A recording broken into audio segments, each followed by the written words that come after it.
इस समय की सबसे बड़ी न्यूज पाकिस्तान पीओके यानी कि पाकिस्तान ऑक्युपाइड कश्मीर और भारत को लेकर आ रही है। और इस वीडियो में हम डिस्कस करेंगे कि जो न्यूज पाकिस्तान ऑक्युपाइड कश्मीर से आ रही है, अगर सेम तरह की न्यूज भारत के जम्मू कश्मीर से आती तो उस केस में ओआईसी यानी कि organisation of Islamic cooperation, western देशों में जो एनजीओज आज की डेट में एक्टिव हैं, उनके साथ साथ ह्यूमन राइट ऑर्गेनाइजेशंस, पाकिस्तान और टर्की, ये सारे देश आज की डेट में भारत को लेकर रोना धोना स्टार्ट कर लेते और ग्लोबल लेवल के ऊपर भारत के खिलाफ एक कैंपेन स्टार्ट हो जाता, जिसमें ये सभी वेस्टर्न मीडिया हाउसेस भारत के खिलाफ हेडलाइंस छापते और इस सिचुएशन के लिए भारत को ब्लेम करते, भारत को दोष देते। लेकिन आज की डेट में जब ये न्यूज पाकिस्तान ऑक्युपाइड कश्मीर से आ रही है तो आज पाकिस्तान के खिलाफ कोई भी उंगली नहीं उठा रहा है। ये सब डिस्कस करने से पहले अगर आपने हमारे चैनल इंडियन अफेयर्स को अब तक सब्सक्राइब नहीं किया है तो प्लीज आगे बढ़ने से पहले सब्सक्राइब कर दें और हमारे चैनल के ऊपर सभी वीडियोस की नोटिफिकेशन आपको मिले, इसके लिए बेल आइकन को दबाना ना भूलें। अब आपको पता होगा कि ग्रीस के पास से खबर निकल कर आ रही है।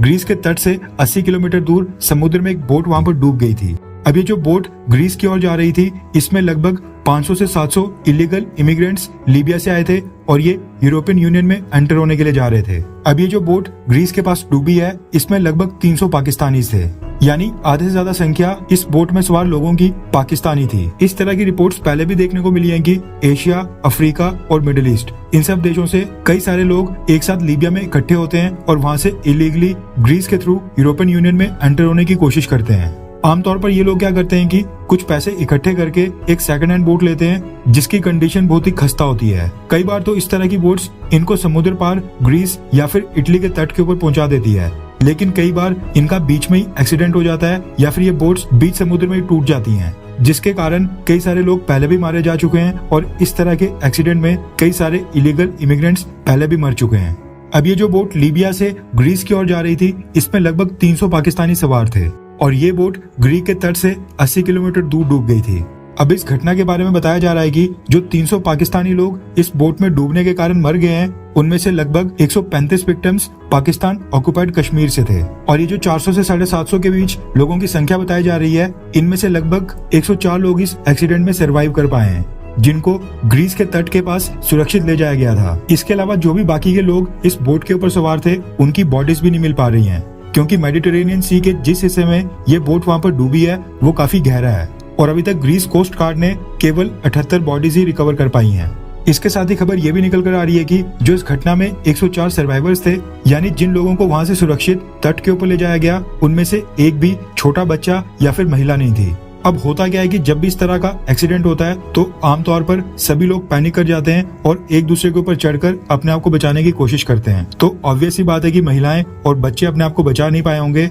इसी कारण से ये जो 104 लोग बचे हैं, इनमें सारे मेल्स हैं। वैसे आप लोगों के मन में भी सवाल उठ रहा होगा कि ये जो बोट का एक्सीडेंट हुआ है, इसमें सबसे ज्यादा कैजुअलिटीज पाकिस्तान के लोगों की क्यों हुई है। तो इसको लेकर रिपोर्ट्स निकल कर आ रही हैं कि जो भी लोग इस बोट को हैंडल कर रहे थे, उन्होंने पाकिस्तान से आए लोगों को इस बोट के लोअर डेक में रखा था, यानी उनको ऊपर वाले डेक में जगह नहीं मिली क्योंकि वो पाकिस्तान के नेशनल थे। खबर निकल कर आ रही है कि जो पाकिस्तान के नेशनल थे, उन्होंने बोट के लिए सबसे कम पे किया था और वो यूरोपियन यूनियन के देशों में इलीगल एंट्री के लिए एजेंट्स को सबसे कम पे कर रहे थे, इसलिए उनको एजेंट्स ने सबसे नीचे वाले बर्थ यानी लोअर डेक के ऊपर रखा था। अब आप स्क्रीन के ऊपर लोअर डेक का एक मैप देख सकते हैं। किसी भी बोट का जो लोअर डेक वाला हिस्सा होता है वो आधा समुद्र के अंदर ही होता है। इसलिए जब इस बोट का एक्सीडेंट हुआ और जब सभी लोग अपने आप को बचाने की कोशिश कर रहे थे, तो पाकिस्तान के लोग बोट में सबसे नीचे थे और वो अपने आप को ऊपर आकर बचा नहीं पाए। वरना अगर पाकिस्तान के लोग बोट के अपर डेक के ऊपर होते तो उनके बचने के चांसेस ज्यादा होते। अब जो ग्रीस की ग्रीक कोस्ट गार्ड है, उसने इस इंसिडेंट को लेकर इन्वेस्टिगेशन स्टार्ट कर दी है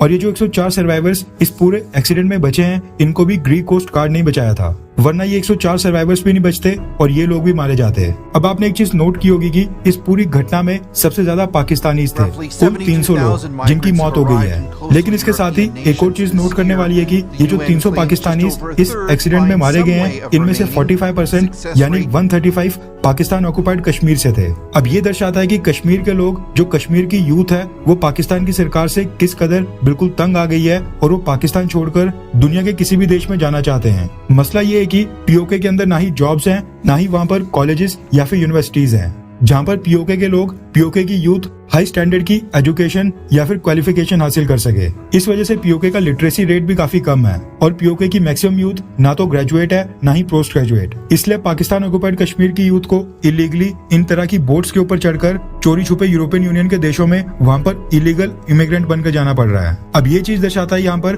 पाकिस्तान की गवर्नमेंट के फेलियर को, क्योंकि पाकिस्तान की सरकार लगातार ये दावा करती है कि पीओके के लोग यानी पाकिस्तान ऑक्युपाइड कश्मीर में जो भी लोग वहाँ पर रह रहे हैं वो पाकिस्तान की सरकार से काफी खुश हैं। लेकिन ये इंसिडेंट, ये घटना पाकिस्तान की सरकार के लिए रियलिटी चेक था। अब आप इस चीज को खुद ही सोचिए और एनालाइज कीजिए, क्योंकि अगर ये लोग, ये जो 135 लोग पीओके से थे, अगर यही लोग भारत के जम्मू कश्मीर से होते जो इस समय भारत के अंडर है, तो ना सिर्फ पाकिस्तान बल्कि टर्की, मिडिल ईस्ट की कई सारी मुस्लिम कंट्रीज, दुनिया के बड़े बड़े एनजीओस और वेस्टर्न देशों की कई सारी ह्यूमन राइट ऑर्गेनाइजेशंस, ये सब अभी तक भारत के खिलाफ रोना धोना स्टार्ट कर लेते और मोदी सरकार को टारगेट करते कि मोदी सरकार के रूल में जम्मू कश्मीर में मुस्लिम माइनॉरिटीज के साथ बहुत ही अत्याचार हो रहे हैं, इसलिए जम्मू कश्मीर की यूथ भारत को छोड़कर इलीगली यूरोपियन यूनियन के देशों में एंटर होने के लिए मजबूर हो गई है। लेकिन रियलिटी ये है कि भारत की जो कश्मीरीज हैं, जो हमारी कश्मीरी यूथ है, वो आज की डेट में स्टूडेंट वीजा या फिर स्कॉलरशिप के ऊपर वेस्टर्न देशों में जा रहे हैं, भारत के पासपोर्ट का सही इस्तेमाल कर रहे हैं। अमेरिका,